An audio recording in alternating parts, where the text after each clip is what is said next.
Assalamualaikum warahmatullahi wabarakatuh. Untuk kesempatan kali ini kita akan melanjutkan pembahasan untuk pretest PPG 2002. Kemarin kita pembahasannya sudah sampai 25. Jadi pada video sebelumnya yang bagian pertama kita bahas sampai dengan nomor 25. Nah, untuk hari ini, untuk sekarang kita akan bahas dari 26. Nah, soalnya ini terdiri sekitar 300-an ke bawah ya. Jadi untuk tetap update di soal-soal di pretest PPG 2002, kalian bisa langsung subscribe di channel ini. Jadi di update send. Nah, kalau misalkan banyak yang berminat dari view-nya, nanti kita akan lanjut pembahasannya. Oke, langsung saja ke soal yang nomor 26. Pencapaian aspek keterampilan dalam proses pembelajaran IPS sangat ditentukan oleh hal-hal sebagai berikut. Pilihannya tergantung pada sikap kritis siswa, terlibat siswa secara langsung dalam proses pembelajaran, terlibat langsung dalam kegiatan ekstrakurikuler, terlibat secara individu. Nah, untuk jawaban yang paling pas itu adalah terlibatnya siswa secara langsung dalam proses pembelajaran. Jadi, siswa apabila melakukan pembelajaran aspek secara keterampilan, jadi yang di sini secara keterampilan, maka siswa itu harus terlibat langsung dalam proses pembelajaran. Nah, itu untuk yang nomor 26. Selanjutnya untuk soal yang nomor 27. Sudut merupakan pertemuan dua buah sinar garis yang bertumbuk pada titik pangkalnya. Jika tiga buah sinar garis bertemu dalam satu titik, maka akan menghasilkan tiga buah sudut. Jadi kalau ada tiga buah, akan ketemu tiga buah sudut. Jika 4 buah garis, jadi ada 4 garis, maka akan ketemu 4 buah sudut. Nah, dan selanjutnya, jika 15 sinar garis bertumbuk pada satu titik, maka akan menghasilkan berapa sudut. Nah, ini ada persamaannya. Jadi kita polanya untuk menentukan banyaknya sudut kalau misalkan ada garis bertumbukan. Untuk persamaannya yaitu adalah setengah N, kemudian N dikurangi dengan 1. Jadi misalkan kita 15, maka tinggal kita masukkan nilai N-nya itu 15. Jadi setengah kalikan dengan 15, kemudian 15 kurangi dengan 1 kita kalikan semua. Maka akan ketemu hasilnya itu adalah yang C. Jadi 105. Itu untuk yang nomor 27. Selanjutnya yaitu adalah nomor 28. Nomor 28 ini materi matematika juga. Sebuah kardus berbentuk balok mempunyai ukuran panjang 12 cm dan lebarnya 9 cm dan diagonal ruangnya itu adalah 17 cm. Jika tinggi kardus sudah dihitung, maka luas kardus adalah. Ini disuruh menentukan luas permukaan kardus, luas permukaan. Oke. Untuk menentukan luas permukaan, kita tentukan dulu ini gambarnya ya. Di sini A B C D. Jadi A B C D, D-nya berada di sini. Kemudian E F G H. Oke, kita tentukan panjang dari BD. Jadi untuk menentukan luas permukaan itu adalah 2 kalikan dengan panjang kali lebar tambahkan panjang kali tinggi. Karena di sini adalah bentuknya itu bukan kubus ya. Kalau kubus itu langsung karena sisinya sama, tapi di sini adalah bentuknya balok. Maka kita harus menentukan luas yang di bawah, kemudian luas yang di atas, kanan kiri, depan belakang sama atas bawah. Jadi untuk luas permukaannya itu adalah PL, jadi panjang kalikan dengan lebar yang 12 kalikan dengan 9, kemudian panjang kalikan dengan tinggi, ini untuk menentukan permukaan yang depan, kemudian lebar kalikan dengan tinggi, ini untuk menentukan yang di sisi kanan. Nah, sisi kanan dengan sisi kiri itu kan bentuknya sama, kemudian depan dengan belakang itu bentuknya sama, atas dengan bawah bentuknya sama. Maka untuk menentukan luas permukaannya, maka kita kalikan 2. Jadi kita jumlahkan dulu. Nah, kita jumlahkan dulu yang ini, nah, baru kalikan dengan 2. Itu untuk luas permukaan. Panjangnya adalah 12, kemudian ini lebarnya adalah 9, jadi 12 kalikan 9. Kemudian panjang kalikan tinggi, panjangnya adalah 12, dan tingginya itu adalah 8. Dari mana kita menentukan tingginya? Kalau ini diketahui diagonal, maka caranya itu kita menentukannya pakai Pitagoras.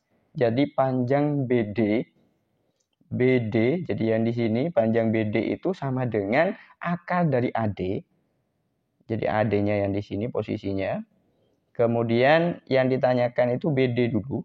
Jadi BD kita tentukan yang ini. Kita masukkan nilainya 9 tambahkan dengan 9 kuadrat tambahkan 12 kuadrat. Ketemunya 81 tambahkan dengan 144 dan akarnya adalah 225 yaitu sama dengan 15. Maka BD-nya itu ketemunya 15. Nah, untuk diagonal ruang ini adalah D dengan F. Itu diagonal ruang. Kalau D dengan B itu adalah diagonal bidang. Maka dapat kita tentukan untuk nilai tingginya ini. Pakai Pitagoras lagi. Tingginya itu adalah BD. Atau BF sama saja ya. Untuk menentukannya ini sama kayak Pitagoras. Jadi siku-sikunya ini berada di bawah. Siku-sikunya posisinya di sini. Yang diketahui ini adalah miringnya, kemudian yang di bawah. Tadi diagonal ruangnya itu adalah yang di tengah, bidangnya yang di bawah ini yaitu BD. Sehingga BF-nya atau BF-nya FB ya, sama saja, yaitu nilai diagonal ruangnya dikuadratkan kurangi dengan diagonal bidangnya yang di bawah, yaitu 17 kuadrat kurangi dengan 15 kuadrat. Sehingga kalau kita selesaikan 17 kuadrat itu 89 dikurangi 225. Ketemunya 64. Akar dari 64 itu adalah 8. Maka tingginya BF ini merupakan tinggi. Yaitu ketemunya 8. Kalau sudah ketemu 8, masukkan lagi dalam persamaan untuk menentukan luas permukaannya. Jadi panjang kalikan dengan tinggi, 12 kalikan 8. Kemudian lebar kalikan dengan tinggi. Kita operasikan, kalikan dulu. 100 ini ketemunya 108, kemudian 96, 12 kali 8, 96, dan 9 kali 8, 72. Jumlahkan semuanya, kalikan dengan 2. Sehingga hasilnya itu adalah 522. Ini untuk luas permukaannya. Jawabannya, nah ini harusnya 500 D. Itu harusnya 522. Coba kita hitung kembali. Jadi itu ralat 2 kalikan dengan 276. Nah, ini harusnya 500. Nah, ini kesalahan, guys. Harusnya 552. Jadi jawabannya itu adalah yang D. Nah, itu untuk menentukan luas permukaan dari balok. Balok itu beda ukuran panjang, lebar, sama tingginya. Oke, kita lanjut ke soal yang nomor 29. Soal yang nomor 29 ini adalah sudut merupakan pertemuan dua buah sinar garis yang bertumpuk pada titik pangkalnya. Jika 3 buah sinar garis bertemu dalam satu titik, maka akan menghasilkan 3 buah sudut juga. Ini hampir sama dengan soal yang nomor berapa tadi? 27 ya. Akan menghasilkan 4 buah titik. Jika 50 buah sinar garis bertemu pada satu titik, maka menghasilkan berapa garis? Nah, ini rumusnya sama kayak yang tadi, guys. Jadi tinggal kita masukkan aja dalam persamaan. Yang persamaannya itu, nah ini setengah N, kemudian N kurangi dengan 1. Cuman beda angka saja. Nah, maka akan ketemu hasilnya itu adalah 1225. Berarti jawabannya itu adalah yang B. Oke, kita lanjut ke soal yang nomor 30. Soal yang nomor 30, pengoperasian hasil operasi berikut Kemudian ya tinggal kita jumlahkan ya. 4 Nah, kalau kita pakai persamaannya di sini 2 tambah dengan 3 akan dapatnya 5 Kemudian 1 dengan 5 semua. Maka akan ketemu persamaannya itu adalah 5 tambah 5 kan gitu. Atau bisa juga jadi kurungnya ini dibuka sehingga nanti min semua. Jadinya yang besar kurangi yang kecil, besar kurangi yang kecil, seperti itu. Kalau kita operasikan manual ya tinggal kita jumlahkan saja ya. Nah, kalau kalian operasikan ini akan ketemu jawabannya itu adalah yang jumlah positif.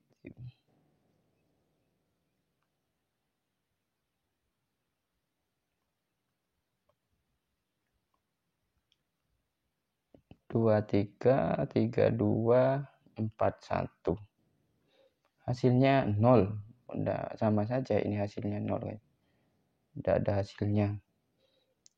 Jadi kalau kita operasikan hasilnya 0. Jadi ini bisa dibuka kurungnya jadi min semua. Pengoperasian biasa. Gampang lah. Selanjutnya itu adalah yang nomor 31. Nomor 31 ini adalah hasil bagi bilangan bulat adalah 5. Hasil bagi bilangan bulat itu adalah 5 hasilnya.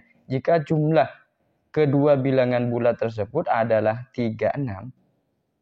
Jadi kalau dijumlahkan bilangan bulat ini, kedua bilangan bulat ini 36, maka hasil kali kedua bilangan tersebut itu berapa? Nah, kita cek dulu dalam hubungannya. Misalnya, bilangan bulat itu A dengan B.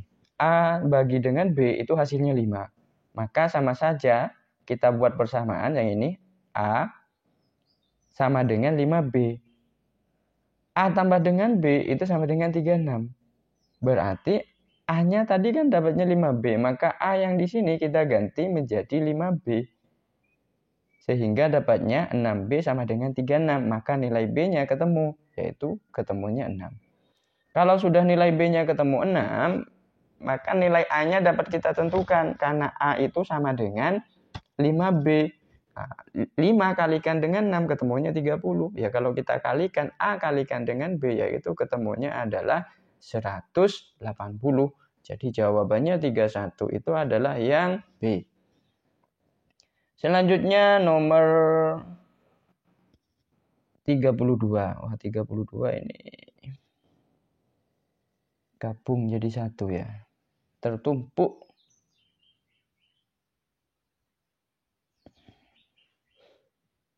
Nah, kita lanjut aja 33. Nah, karena ini soalnya tertumpuk kita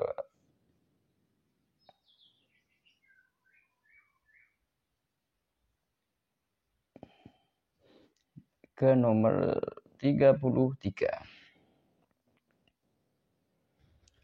Sebuah bangun jajar genjang PQRS mempunyai sifat-sifat berhadapan, sejajar, dan sama panjang dapat dibentuk dari 4 buah titik koordinat P3,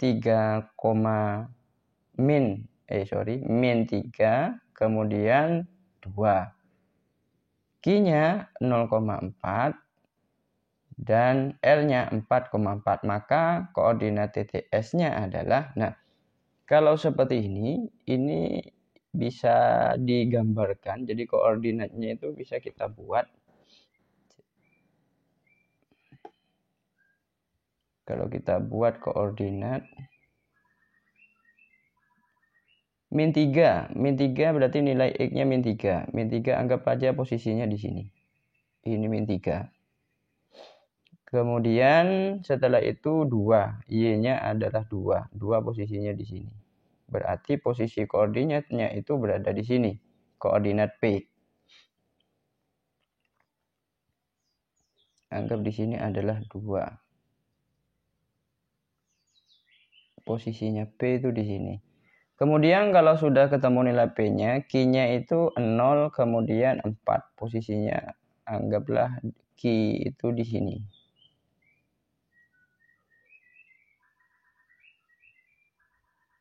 4, kemudian setelah itu 4, 4. Jadi 4, di sini 4, di sini 4. Nah, berarti posisinya garisnya itu seperti ini. Selanjutnya, nah kalau kita pakai secara gambaran ya, berarti kita buat aja seperti ini. Jadi jarak yang 4, 4 ini tadi, nah dengan keempat itu jaraknya 4. Kalau 4 berarti ini posisinya nanti di titik balik. Nah, jadi di posisi jarak sini, jarak 4.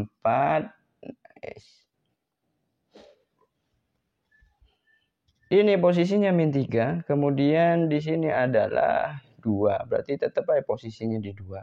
Sehingga untuk jawabannya ini posisi ke bawah adalah 1. Kan bentuknya adalah jajar genjang. Berarti kalau di sini 1, nilai X-nya 1, Y-nya 2, karena lurus dengan 2, jajar genjang. Maka jawabannya itu adalah yang D. Itu untuk yang nomor 33. Selanjutnya nomor 34, jarak dari kota A ke kota B itu adalah 275 km. Agung naik mobil dari kota A ke kota B berangkat pukul 8.05 dengan kecepatan rata-rata itu adalah 72. Pada waktu yang bersamaan, Bima dari kota B menuju kota A melalui jalan yang sama dengan kecepatan 53. Mereka sudah janjian akan bertemu di suatu tempat, maka mereka akan bertemu pada pukul berapa. Jadi pertemuan. Misal jaraknya itu seperti ini kota A, kemudian ada kota B. Yang panjang keseluruhan atau jarak keseluruhan itu adalah 275. Nah, si Agung ini dia berangkatnya dari kota A. Kemudian si Bima dia berangkatnya ke sini. Maka titik pertemuannya itu anggaplah posisinya di sini. Dengan kecepatan yang berbeda. Kita ketahui untuk menentukan kecepatan itu adalah jarak dibagi dengan waktu. Sama Bapak Presiden kita Jokowi. Kecepatan sama dengan Jokowi. Jarak bagi waktu. Nah, gitu konsepnya. Kecepatannya di sini ada 2, berpapasan. Kalau berpapasan berarti dia tambahkan semakin cepat. Sehingga jaraknya ini adalah 275 dibagi dengan penjumlahan dari kecepatannya. Nah, ini persamaannya. Kemudian akan ketemu hasilnya 2,2 jam. 2 jam, nah 0,2 kalikan 60 menit, itu dapatnya 12 menit. Sehingga 2 jam 12 menit. Setelah itu kita tambahkan ke pukul berangkatnya. Maka akan ketemu itu sebesar jam 10.17 menit. Nah, itu untuk yang nomor 34. Selanjutnya nomor 35. Selisih umur seorang ayah dan anak pertamanya itu anak pertamanya 26. Ini selisih umurnya. Jika 5 tahun yang lalu jumlah umur keduanya itu adalah 40. Jadi kalau dijumlahkan itu 40 tapi 5 tahun yang lalu. Maka umur ayah 2 tahun yang akan datang. Ditanya itu umur ayah 2 tahun yang akan datang itu berapa? Kalau konsepnya seperti ini kita misalkan aja untuk ayahnya itu misalkan adalah X, kemudian anaknya adalah Y. Selisih umurnya, jadi selisih umur ayah dan anaknya itu 26. Kita selisihkan, yaitu X kurangi dengan Y itu sama dengan 26. X kurangi dengan Y sama dengan 26. Atau dapat kita tuliskan juga, yang di sini ya persamaannya, Y-nya pindah ke kanan jadinya positif. Jadi X sama dengan Y tambahkan dengan 26. X-nya itu ayah. Setelah itu, jika 5 tahun yang lalu jumlah umur keduanya, nah ini dijumlahkan, tapi 5 tahun yang lalu. 5 tahun yang lalu maka kita kurangi setiap umurnya orang ini. Jadi umurnya ayah kurangi 5 tahun, kemudian umurnya anak kurangi 5 tahun. Maka kalau kita pengurangan dalam persamaan, 5 kurangi 5 berarti dapatnya min 10. Maka ketika dijumlahkan, X tambah Y kurangi min 10 sama dengan 40. Karena masa lalu. Jadi dikurangi 5 tahun tiap umurnya. Sehingga di sini adalah min 10. Nah, itu konsepnya. Kalau datang, berarti kita jumlahkan nanti. Nah, kita masukkan nilainya tadi. X-nya kan ketemunya adalah Y tambahkan dengan 26. Nah, kita masukkan ke dalam persamaan. Nah, untuk min 10-nya ini kita pindah ke kanan. Jadi tambah plus 10 jadinya. Jadi 2Y tambah dengan 26 itu hasilnya 50. Umur dari anaknya ketemu sudah. Jadi 2Y sama dengan 50 kurangi dengan 26. Nah, kalau sudah seperti itu, kita masukkan nilai Y-nya. Nah, Y-nya itu ketemunya adalah 12. Kalau Y-nya sudah ketemu 12, maka umur yang X juga akan ketemu. Tinggal kita masukkan dalam persamaan. Sehingga umur dari ayahnya itu, sekarang itu 38. Kalau 2 tahun yang akan datang, ya tinggal kita tambahkan dengan 2. Maka ketemunya adalah 40. Sehingga jawabannya itu adalah yang A untuk yang nomor 35. Selanjutnya itu adalah nomor 36. Ongkos parkir mobil Y ditarik berdasarkan jam parkir X dengan menggunakan rumus. Parkiran aja pakai rumus ya. Y sama dengan 3.000 tambahkan dengan 1.500 X kurangi dengan 1. Dengan syarat X-nya itu harus lebih daripada 1. Maka ongkos parkir untuk 3 jam adalah 3 jam. Tinggal kita masukkan aja dalam persamaan. Jadi 3 jam. X-nya itu 3 jam masuk 3. X 3 kurangi dengan 1 ketemunya 2. Kalikan. Maka ketemunya adalah 6.000. Sehingga jawabannya yang A untuk yang 36.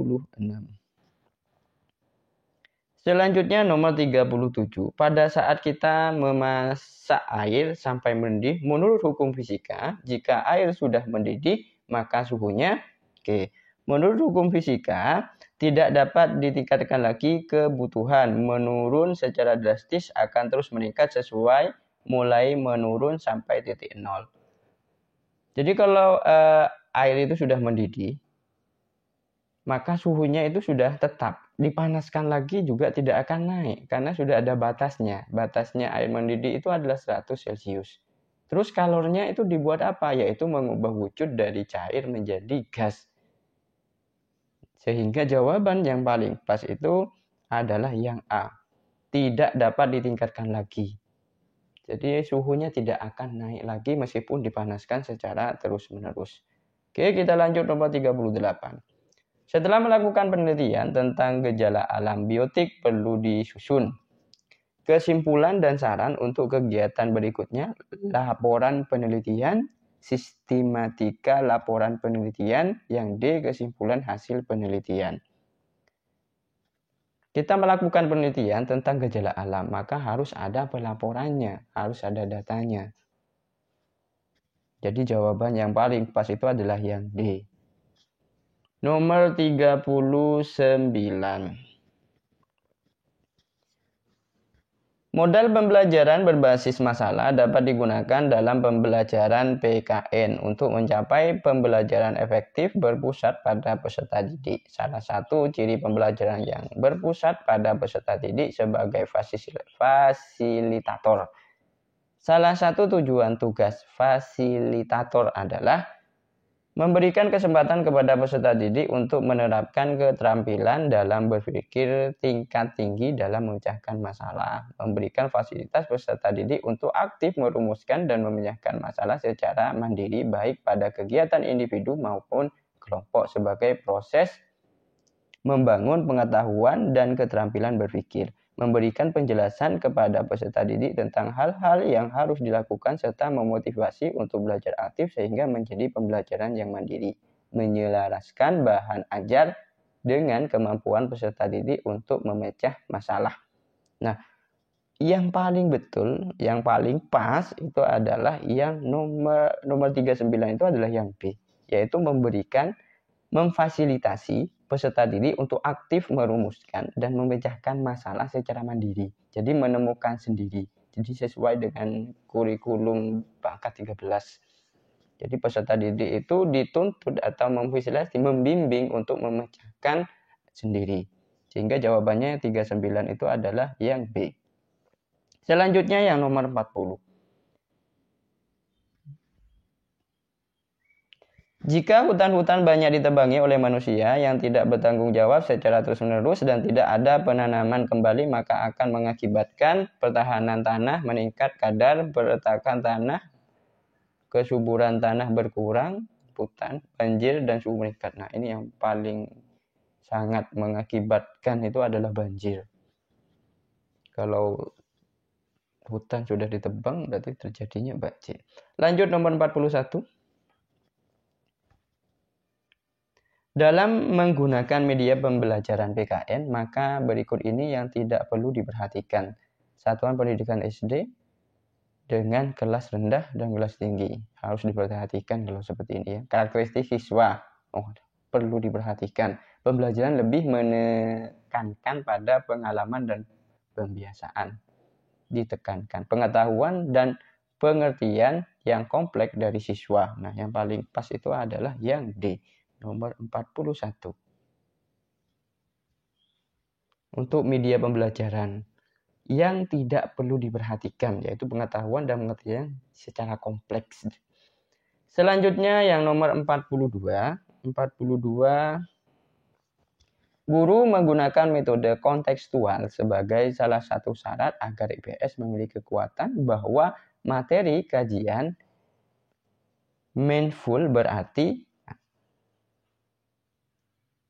bersifat logis dan berguna, menampilkan fakta, menampilkan kasus, memenuhi aspek kognitif.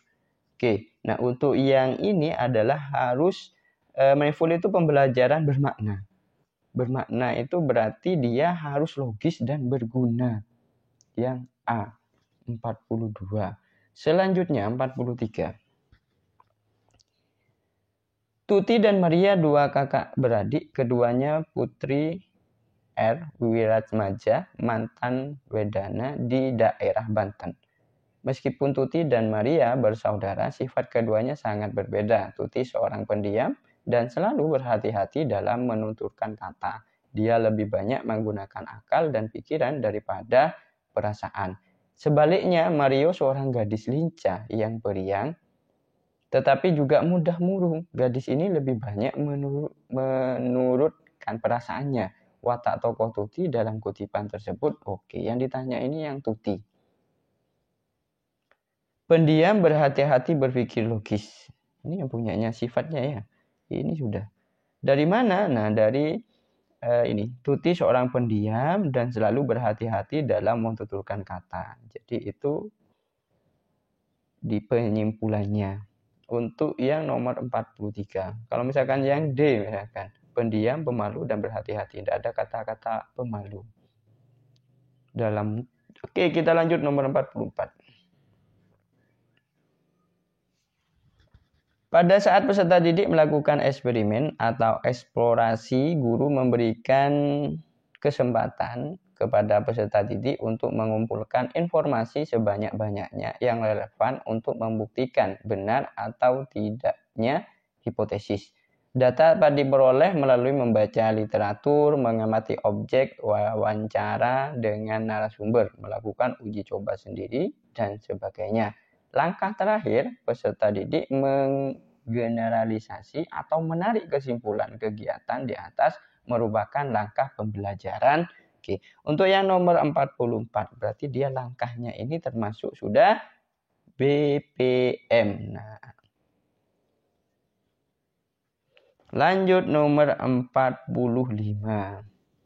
Anda memeriksa hasil laporan praktek siswa dan menemukan cukup banyak kesalahan yang ada pada tulisan siswa. Kalimat santun yang layak disampaikan terkait dengan penyempurnaan laporan tersebut. Cek pilihannya. Laporan tidak layak untuk disampaikan karena masih banyak yang perlu diperbaiki. Laporan menurunkan, memerlukan telaah yang cukup panjang karena masih terdapat kesalahan. Laporan yang dibuat sudah baik, namun untuk kesempurnaan laporan ini hal yang bersifat teknis perlu diperbaiki. Oke, ini kalimat yang santun ya. Laporan yang dibuat perlu diperbaiki karena masih terdapat kekurangan pada halamannya. Oke, yang lebih santun itu adalah yang C. Jadi kita memberikan pujian dulu, baru kita menjelaskan kesalahannya. Jadi diperbaiki. Nah, itu harusnya yang santun. Nomor 46. Setelah siswa mempelajari PPKN akan memahami cara menghargai jasa para tokoh dalam proses perumusan dasar negara Pancasila, yaitu dengan untuk yang nomor 46. Tidak mengakui ideologi negara. Wah, bukan. Menganggap Pancasila sebagai ideologi yang tidak sesuai lagi keadaan sekarang. Tidak menunjukkan sikap hedonisme. Wah, tidak meneladani sikap dan perilaku para tokoh. Nah, ini dia. Yang paling pas itu adalah 46. Kemudian 47. Langkah terakhir membuat taman adalah menempatkan tanaman yang kita sediakan sesuai dengan sketsa yang dibuatnya. Tanam tanaman hendaknya tidak dalam ukuran yang serupa dan warna senada. Usahakan membuat komposisi yang nyaman, sepadan baik bentuk maupun warnanya. Oke. Kalau kalian mengerjakan soal tipe yang seperti ini, jadi langsung aja ke pertanyaannya ya. Pada grafik tersebut, kata-kata yang harusnya diawali dengan huruf kapital adalah kapital. Kapital itu habisnya titik. Berarti langkah. Kemudian setelah langkah, tanaman. Jadi kita perhatikan aja yang di sini. Langkah, ini titik. Oke, kemudian tanaman, berarti nilai T-nya. Setelah itu, titik lagi. Tanaman, usaha. Usaha, berarti ini harus kapital. Kemudian yang ini. Terakhir, berarti kita cek di pilihannya, yang betul itu adalah yang D, 47.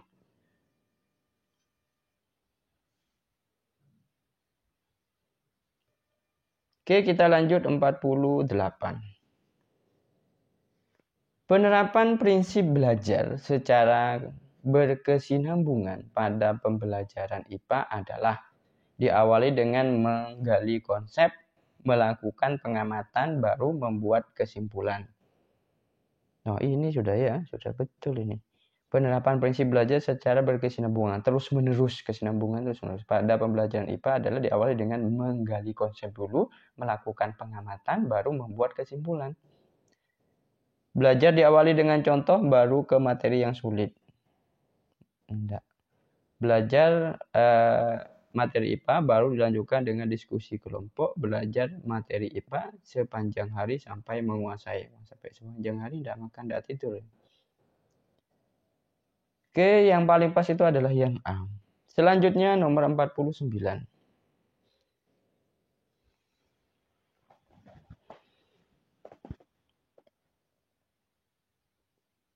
Agar siswa aktif dalam pembelajaran, bilangan 4 angka kepada siswa diberikan soal sebagai berikut. Isikan suatu angka tersebut 1, 2, 3, 4, 5, 6, dan 7, 9 minimal 1 kali untuk membentuk 3 bilangan 4 angka yang jumlahnya itu adalah 9.536. 9536. Maka siswa menemukan banyak jawaban benar.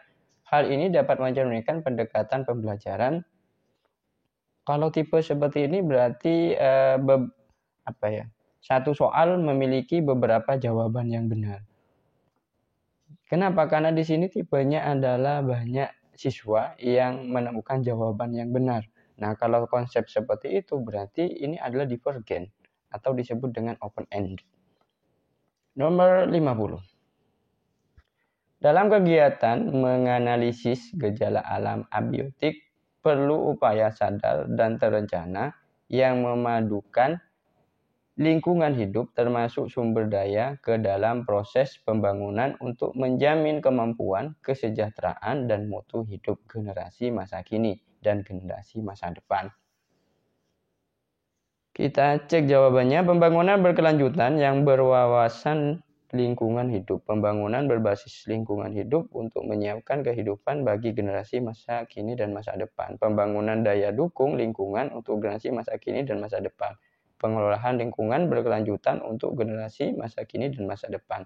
Nah, pertanyaannya untuk yang nomor 50 itu adalah kegiatan menganalisis gejala alam abiotik. Upayanya perlu upaya sadar dan terencana. Ini yang paling pas untuk jawabannya, yaitu proses pembangunan untuk menjamin kemampuan atau kesejahteraan mutu hidup. Nah, ini kata kuncinya ya. Berarti jawaban yang paling pas itu adalah membangun berbasis lingkungan hidup untuk menyiapkan kehidupan bagi generasi masa kini dan masa depan, sekarang dan yang akan datang. Nah, oke gitu mungkin pembahasannya 26 sampai 50 soal dulu. Nah, kalian kalau pengen terus update untuk soal-soalnya, bisa kasih saran di kolom komentar untuk pembahasan yang lebih baik.